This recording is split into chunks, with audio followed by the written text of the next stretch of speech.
Constitutional lawyers demand investigation into Trump's payments from Paramount-Skydance merger. A legal tempest is unfolding as constitutional experts sound the alarm over a potential clash between corporate power and public accountability. On Thursday, a coalition of legal advocates from the non-profit Free Speech for People, FSFP, sent urgent letters to top prosecutors in California and New York, demanding criminal investigations into the $16 million settlement between Paramount Global, Skydance Media, and former President Donald Trump. But here's where it gets controversial. The lawyers argue that this payment and a rumored $20 million side deal may not just be a routine business transaction. Instead, they claim it could represent a dangerous precedent where political influence is weaponized to silence media scrutiny and extract financial concessions. And this is the part most people miss. The FSFP team isn't just questioning the ethics of the deal. They're framing it as a potential criminal violation of state and federal laws, including anti-extortion statutes and campaign finance rules.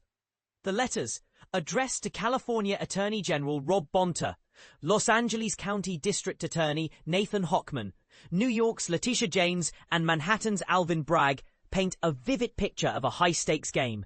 At the heart of it lies Trump's now-settled $20 billion lawsuit against CBS, a Paramount subsidiary, over a 2023 60 Minutes interview with Vice President Kamala Harris. The FSFP lawyers argue that this lawsuit, which they call baseless, was a smokescreen.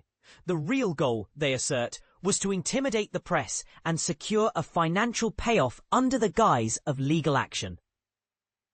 The settlement, which included $16 million for Trump's legal fees and unspecified charitable projects, was followed by Skydance's $8 billion merger with Paramount. The deal fast-tracked by the FCC just days later. The FSFP's argument hinges on a critical question. Did Paramount and Skydance make undisclosed promises to Trump to secure regulatory approval? According to the letters, Trump himself hinted at a $20 million advertising package in a side agreement. While CBS cancelled Stephen Colbert's late-night show after he mocked the settlement as a big fat bribe, a move Trump celebrated on his social media platform. The FSFP also points to CBS's new ombudsman for political bias complaints, which they argue could stifle journalistic independence. But here's the twist.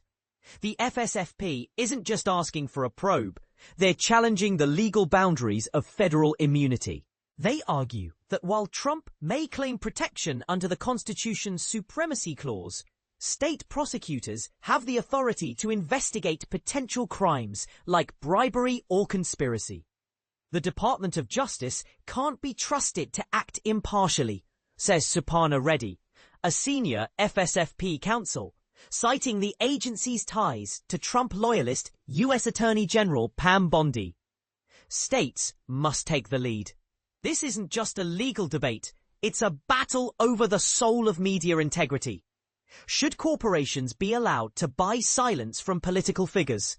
Can regulatory approvals be exploited as backdoor bribes? And if so, who holds the power to stop it? We'd love to hear your take. Do you think the DOJ is too compromised to investigate this case fairly? Or is this just another example of partisan legal theatrics? Share your thoughts in the comments below. FCC chairman discusses Paramount-Skydance merger, a course correction for media oversight. Imagine a pivotal moment in media regulation where the Federal Communications Commission, FCC, approved a major merger between Paramount, the parent company of CBS, and the Hollywood studio Skydance. This decision, which came down in a 2-to-1 vote, has sparked intense debate.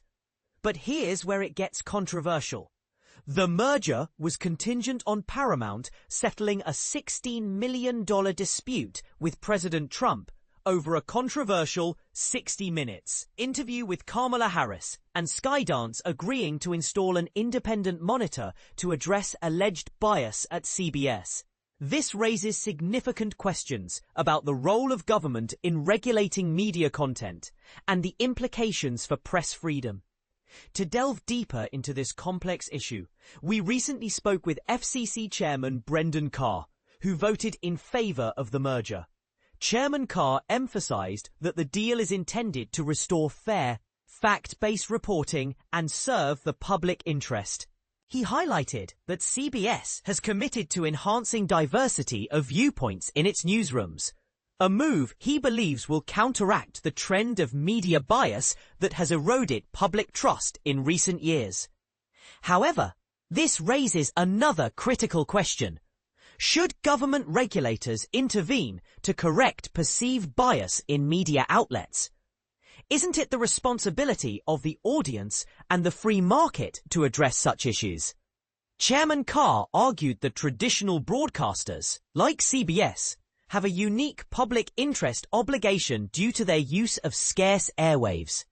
He contended that the FCC has a duty to ensure these broadcasters fulfill their mandate to serve the public interest, especially given the current low levels of trust in mainstream media. A key aspect of the deal is the installation of a bias monitor at CBS. This independent reviewer will oversee news content to ensure it remains unbiased. But who decides what constitutes bias?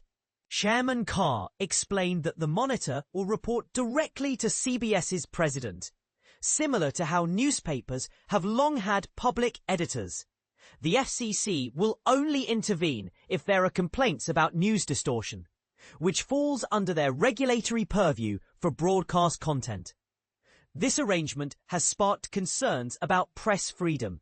Some argue that government-endorsed oversight could infringe on journalistic independence. Chairman Carr countered that the monitor's role is to ensure balanced news, not to directly regulate the newsroom. He also pointed out that the deal includes a commitment to empower local TV stations, which he believes will mitigate any negative impacts on press freedom. The concessions made by CBS and Skydance were voluntary, but the price was effectively government approval. This raises questions about the extent of their voluntariness, especially given the alignment of some concessions with President Trump's political interests, such as the elimination of certain diversity and inclusion (DEI) policies. Chairman Carr defended these commitments, stating that they align with the FCC's existing rules against invidious forms of discrimination.